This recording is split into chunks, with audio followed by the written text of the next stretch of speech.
In old Japan, there was a young swordsman named Renji. He trained harder than anyone in his village. He woke before dawn when the world was still gray. He practiced strikes until his wrists burned.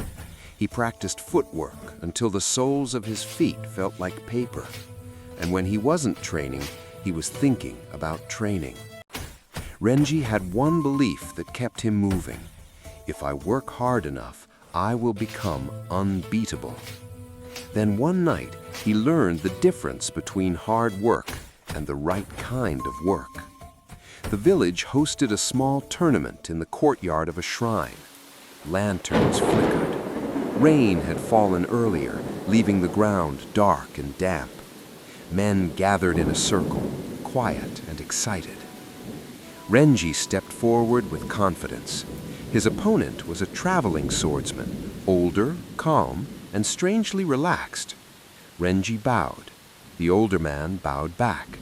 A drum sounded once. Renji exploded forward, fast, sharp, aggressive. His blade cut the air like anger.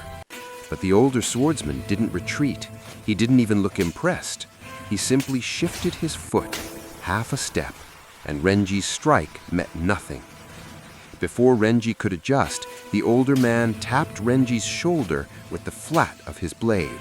Not a wound, a message. Point.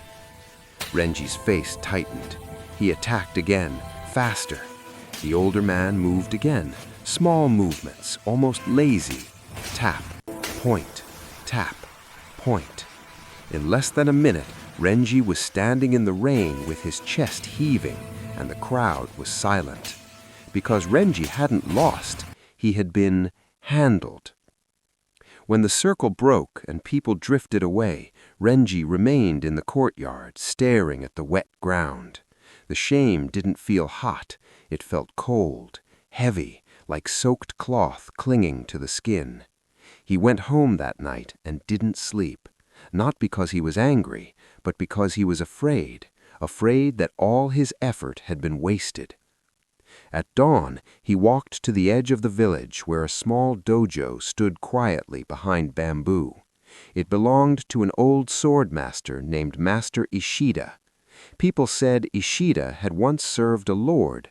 Now he lived alone, repairing tools and teaching no one. Renji bowed at the doorway. The old man looked up from his work. He didn't ask Renji's name. He didn't ask why he came. He simply said, "Show me your stance." Renji stepped forward and took his best stance. Strong legs, tight grip, eyes focused. He held it like a statue. The master stared for a long moment. Then he walked closer and gently tapped Renji's wrist with one finger. Renji's blade wobbled just slightly. Renji frowned. "My grip is strong." The master nodded. "Yes, too strong." Renji blinked. "Too strong?" Master Ishida picked up a cup of tea. "Tell me," he said, "when you hold water, do you crush the cup?"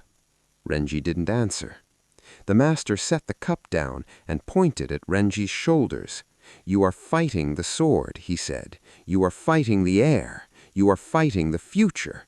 And because you fight everything, you waste strength on nothing." Renji swallowed. "Then teach me your secret." Master Ishida's eyes narrowed slightly, as if deciding whether Renji was worth the truth. Then he said, "No secrets." Renji stared. "Then how do I become stronger?" The master stood, walked to a wooden post outside, and placed Renji's hands on the handle. He adjusted Renji's grip, barely, a few millimeters. Then he adjusted Renji's front foot, a few degrees. Then he said, "Strike." Renji struck. The sound changed, not louder, cleaner, more direct. The master nodded once. "Tomorrow you will improve one small thing." Renji frowned. "One small thing is not enough." The master looked at him calmly. "It is the only thing that works." Renji's pride rose again. "You expect me to win a duel by changing millimeters?" Master Ishida picked up a grain of rice from a bowl and held it between his fingers. "This," he said, "is nothing." He placed it back. "Do it 10,000 times, and it becomes a meal." Renji didn't like the answer, because it wasn't dramatic, it wasn't heroic, it didn't satisfy the part of him that wanted instant transformation. But something in the master's voice was immovable. So Renji stayed. Day after day, Master Ishida corrected him in tiny ways. Not new techniques, not flashy moves, only small refinements. A breath released half a second earlier, a heel that lifted less, a grip that softened, eyes that stopped chasing. In the beginning, the improvement felt insulting, like being told to move a mountain by carrying pebbles.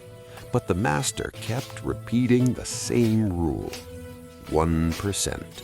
Today, 1%, and tomorrow, 1% again.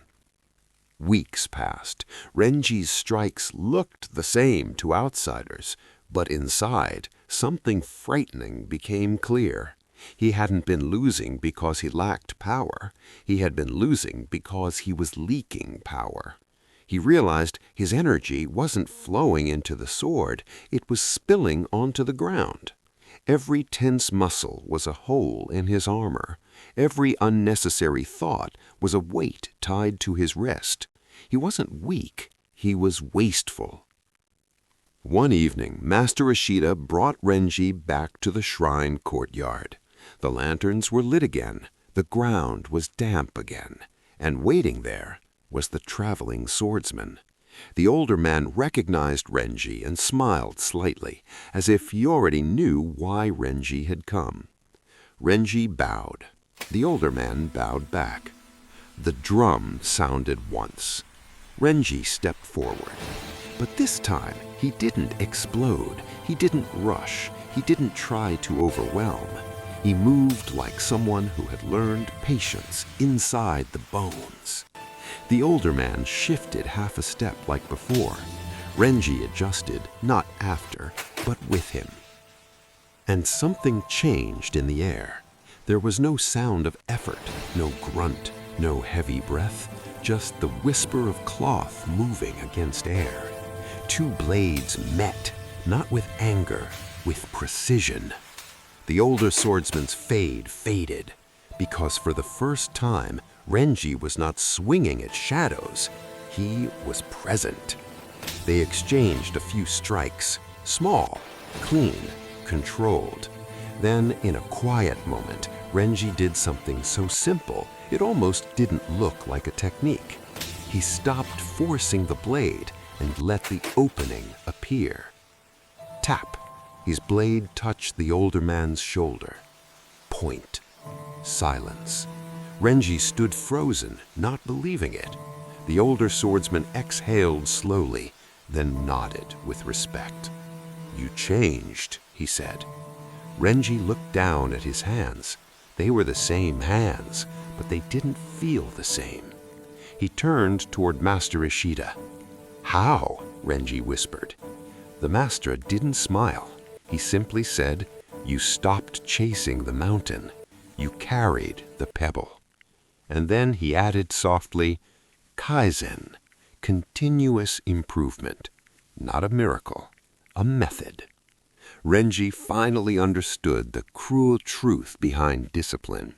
Most people quit not because the work is too hard, but because the improvement is too small to feel. They want a breakthrough. They want a transformation. They want a single day that changes everything.